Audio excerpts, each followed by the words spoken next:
avec des mathématiques. On va parler de division aujourd'hui. Alors, j'ai ma petite calculatrice rose ici. Elle est cute, n'est-ce pas? Je l'ai trouvée chez Dollarama. Donc, c'est très facile de se créer des divisions à faire.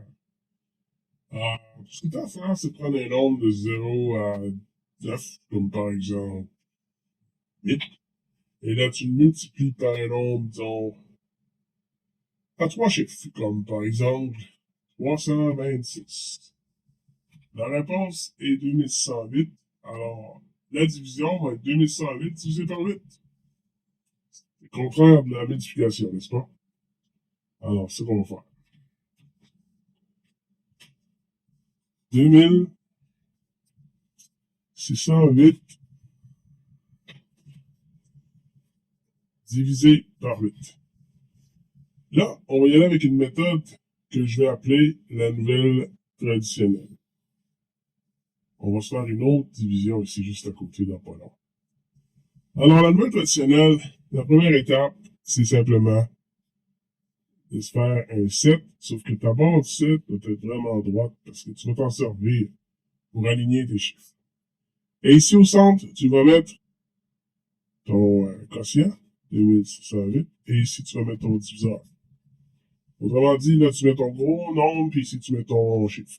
D'accord? Et là, en fait, le but c'est de prendre ton diviseur ici, hein, de l'aligner avec la ligne de ton 7, et de multiplier par un nombre qui finit par 0 pour t'approcher le plus possible de 2608. Par exemple, si je le multiplie par 100, ça fonctionnerait. Mais si je le multiplie par 1000, ça en fait 8000, ça va dépasser 2608. C'est pas ça que je veux. Donc, on va y aller avec une technique que j'utilise souvent, qui est de se demander si ton 8 rentre dans ton 2. La réponse est non. Tu peux pas rentrer 8 dans 2. C'est impossible. Par contre, tu peux le rentrer dans 26, qui est le deuxième chiffre après. Une fois que tu as déterminé que tu peux pas le rentrer dans ton 2, tu essaies de le rentrer dans ton 26. Puis oui, 8 rentre dans 26, puis il rentre 3 fois, c'est pas? 3 fois 8, 24. Ça va faire 24. Sauf que 24, c'est un nombre à 2 chiffres, puis ici, tu as un nombre à 4 chiffres, n'est-ce pas? Donc, pour ajouter des chiffres à 24, alors, tu vas rajouter 2 zéros. Donc ça va te faire 3 fois 8, 24, et tu vas commencer de gauche à droite comme c'est ici, puis tu vas te rajouter 2 zéros. Là, tu as déjà fait un gros pas. Et tu vas faire une soustraction rendue ici. Tu vas te dire 8 moins 0, ça fait 8. Hein, c'est traditionnel avec retenue, si nécessaire. 0 moins 0, 0. 6 moins 4, 2. Puis 2 moins 2, 0. Tu ne l'écris pas ici, bien entendu. Donc là, il te reste seulement 208, je m'excuse. Donc là, tu vas prendre ton 8, ici, ton diviseur.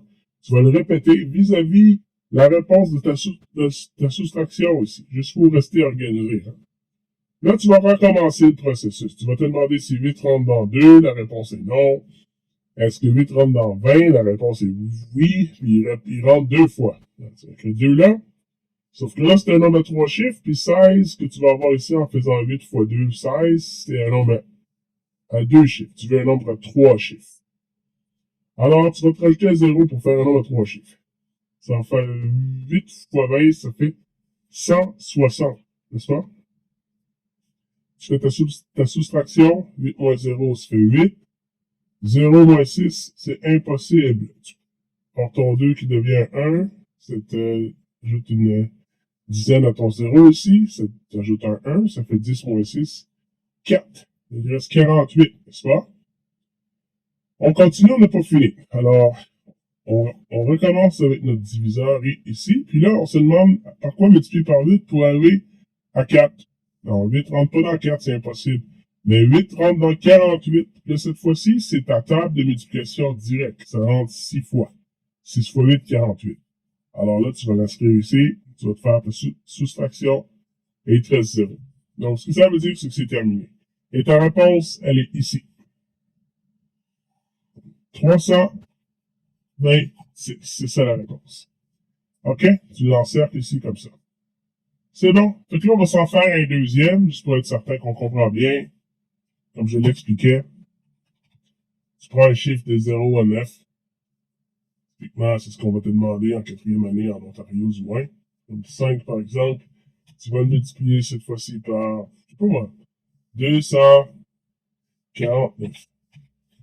Alors, la réponse est 12 1245. Si je me souviens bien, c'était divisé par 5. Ouais, c'est ça.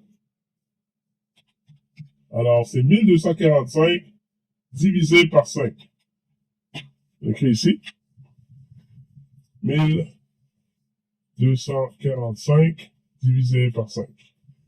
Et encore là, on recommence. On se fait notre gros 7 et on s'assure que notre bord de notre 7 est pas mal droite là pour s'en servir pour aligner au diviseur comme on a fait ici avec le 8.